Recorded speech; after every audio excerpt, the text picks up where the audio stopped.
At 36, I stood in the middle of my father's small room and watched my stepmother lift one manicured finger, point it straight at my chest, and tell a security guard to take me out.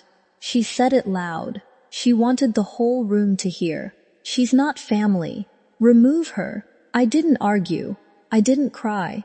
I picked up my coat from the doorman's hands, and I walked out into the cold without a single word. Here's what none of them knew.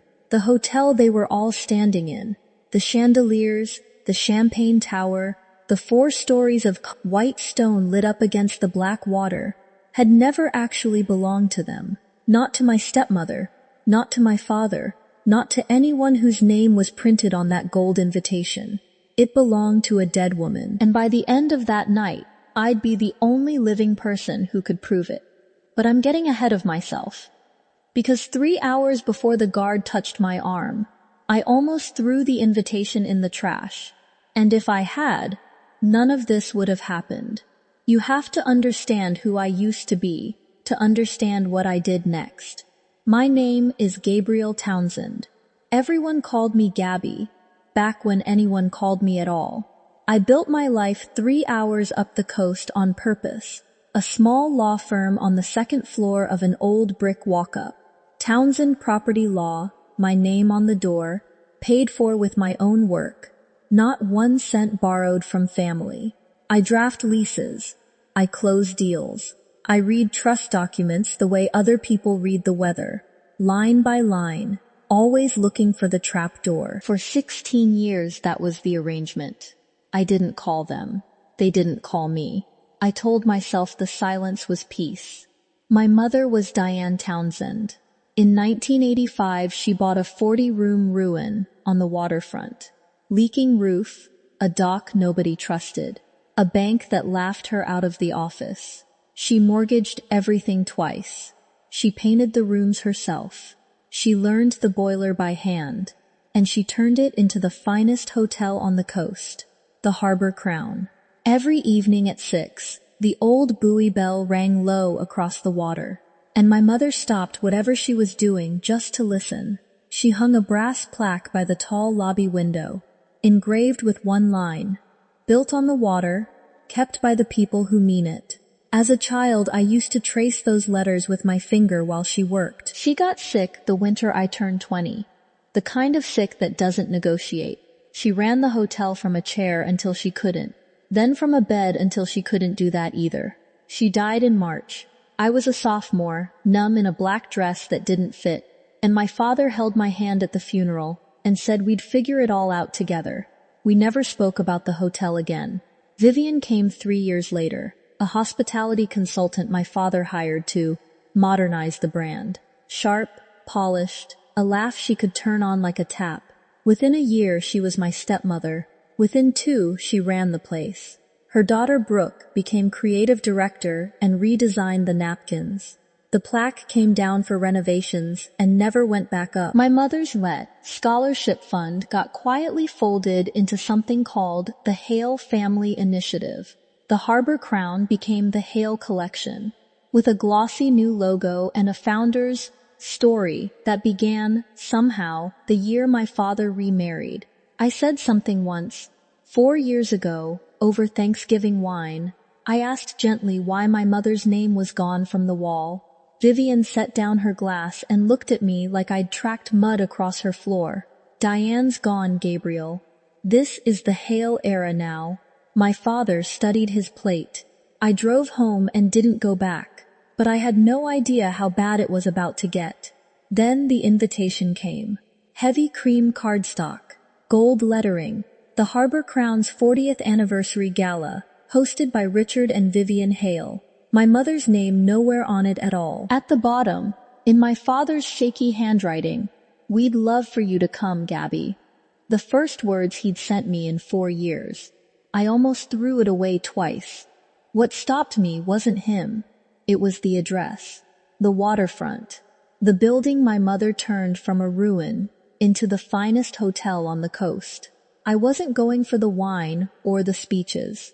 I was going to stand in a room she made and remember that she once made it. I told myself I'd stay an hour, I didn't make it 20 minutes. The lobby was the first wound. Where the brass plaque used to hang, there was now a backlit chrome panel. The Hale Collection. Est. A year that wasn't true. I was standing there, coat over my arm, when a voice said my real name. "Good to see you home, Miss Townsend."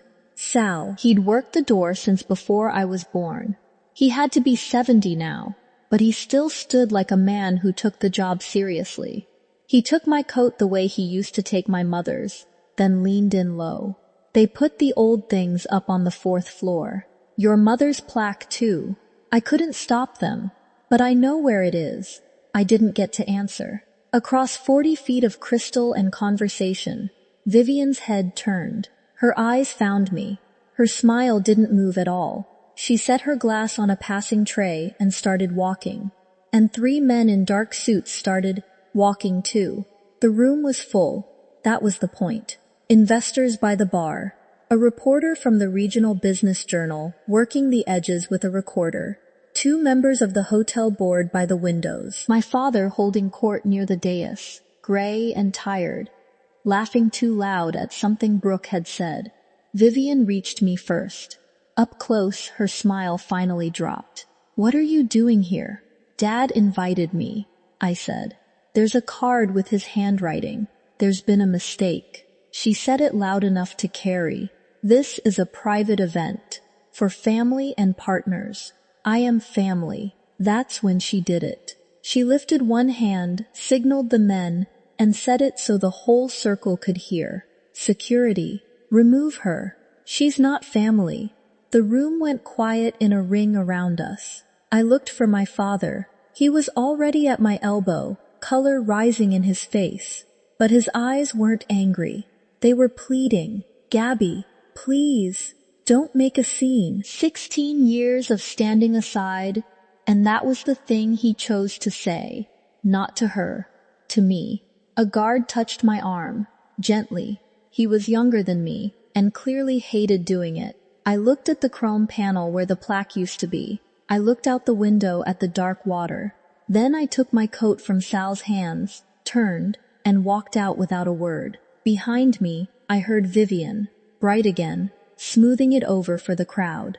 Some people just can't let go of the past.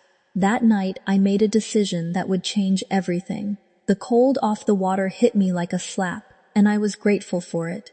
Out past the dock, the old buoy bell rang 6 o'clock, the same low note my mother stopped to hear. Tonight, it didn't sound like comfort. It sounded like a bell tolling for something already gone. She's not family. Vivian had said it like a fact. Like reading a temperature off a thermometer. And the worst part, the part that sat in my chest like a stone, was that for 16 years, I had let it become a fact. I'd let them take the plaque. I'd let them rename the fund. I'd let my mother's name slide off the building one quiet piece at a time. And I had called my silence dignity. It wasn't dignity. It was surrender wearing a nicer coat. I stood at the edge of the circular drive, watching my breath fog, and I didn't feel rage. I felt something colder and steadier. I felt awake. There was a box I had never opened. My mother's things, sealed since the funeral, sitting in a storage unit I'd paid for every month for 16 years and never once visited. At the funeral, my father had handed me a cedar box, tight-grained wood the color of honey, her initials burned into the lid, and said, "This is yours. Just yours." I had never lifted that lid. 16 years. I told myself I wasn't ready. Standing in that cold, I was done not being ready. I didn't drive home. I drove to the storage unit at 11 at night, heater roaring, hands steady on the wheel. Unit 114 smelled like dust and cold concrete. The cedar box sat on the back shelf exactly where I'd left it.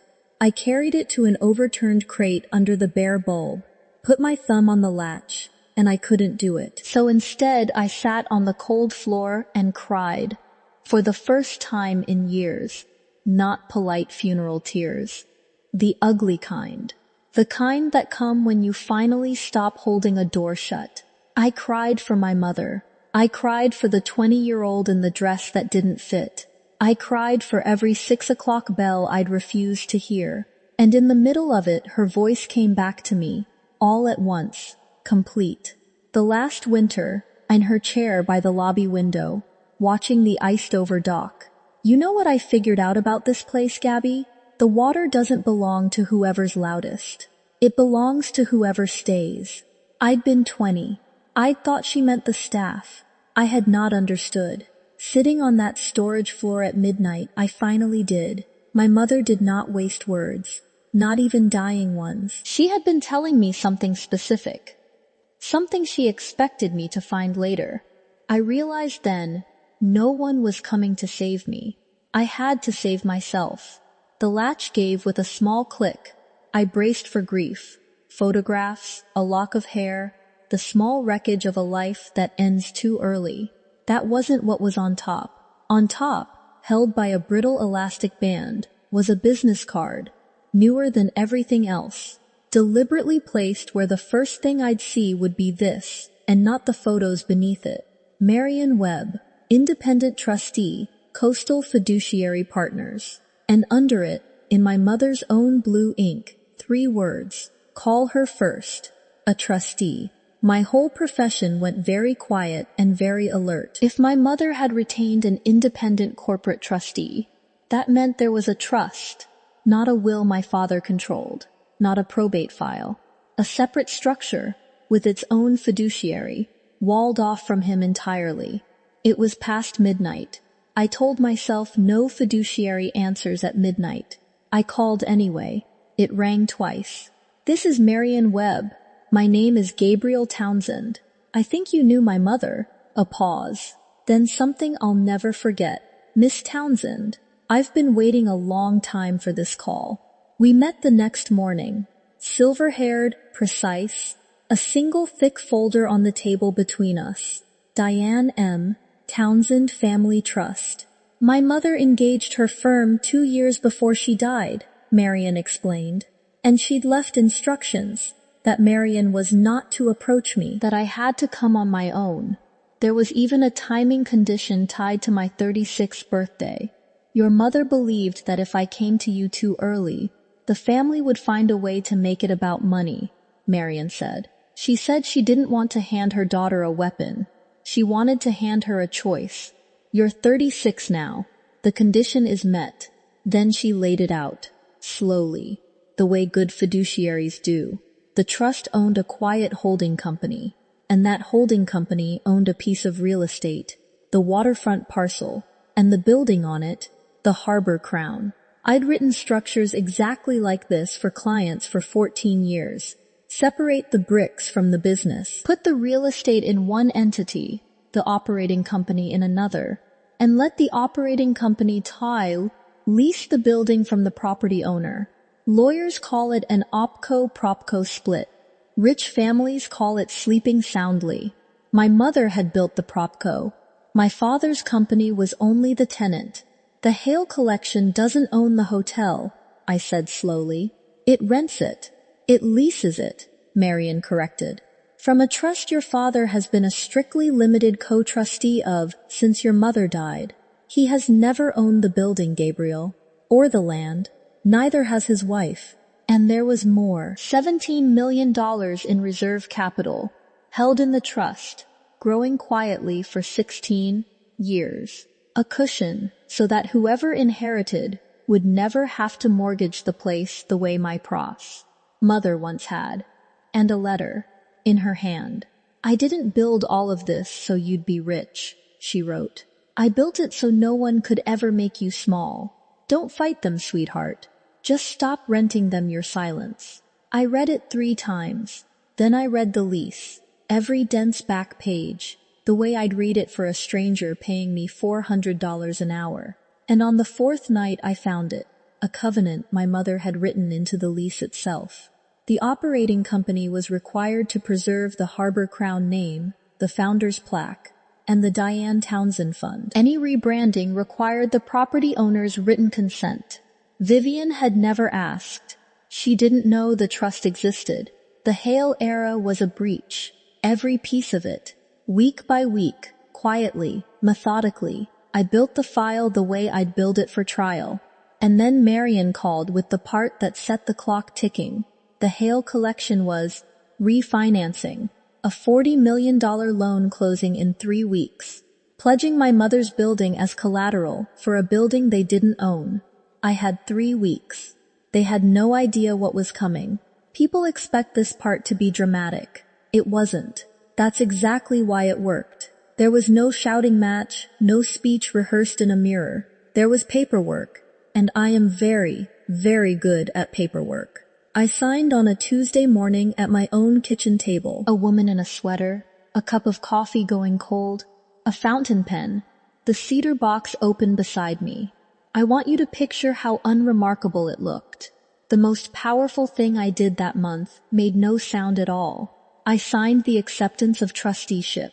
With that one signature, by the plain terms of my mother's trust, I became sole trustee of everything she'd protected. The land, the building, the 17 million. Then I authorized Marion to act. Her firm served notice on my father, formally ending his interim role.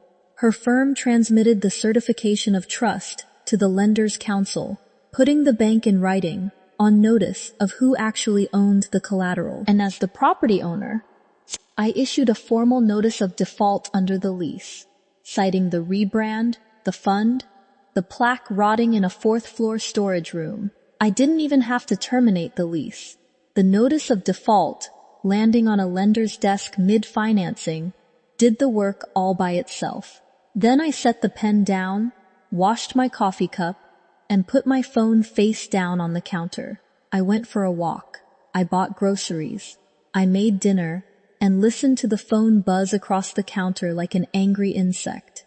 When I finally turned it over, the screen told me what 16 years of silence had cost them in a single afternoon. 68 missed calls. Vivian, my father, Brooke, their lawyer. The same names over and over. In a panic I could feel through the glass. I didn't call a single one of them back. I had said everything I needed to say in writing. By midnight they were at my door. The buzzer held down. Through the peephole, all 3 of them crowded into my hallway. Vivian in a coat thrown over whatever she'd been wearing. My father gray and shaking. Brooke filming on her phone before I'd even opened the door. I'd spent 16 years not answering doors. Look where that got me. I opened it. You don't get to crawl back after 16 years and steal what we built, Vivian said, pushing forward. I didn't steal anything, I said. My voice came out level, almost soft.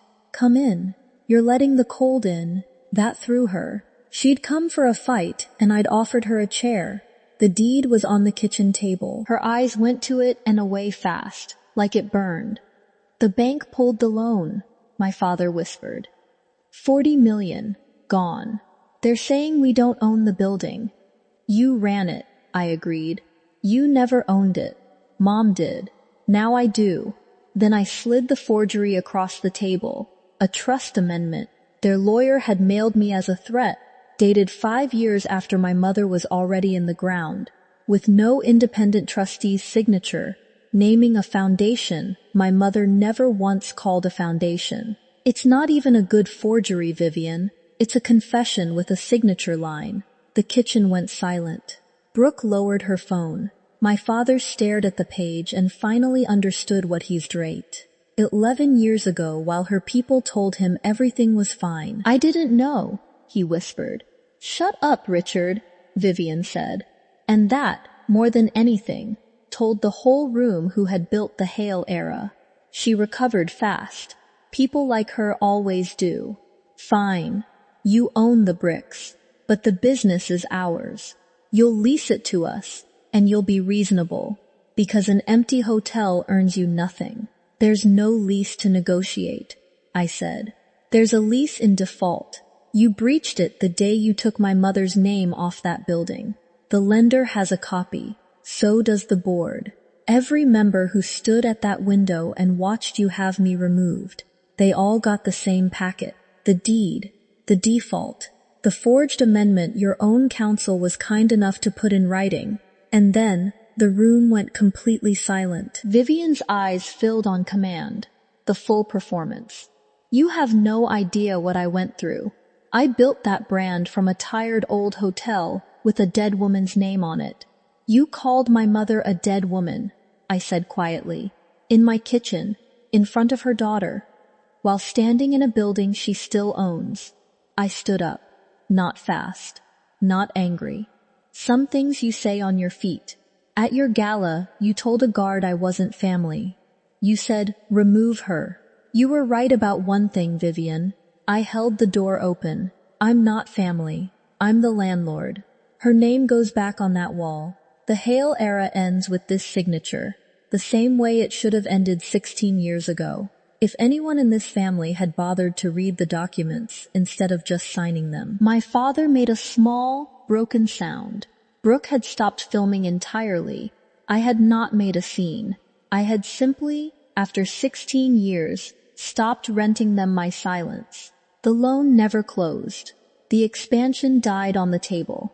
Vivian couldn't stomach being a tenant in the building she'd tried to own, so she walked.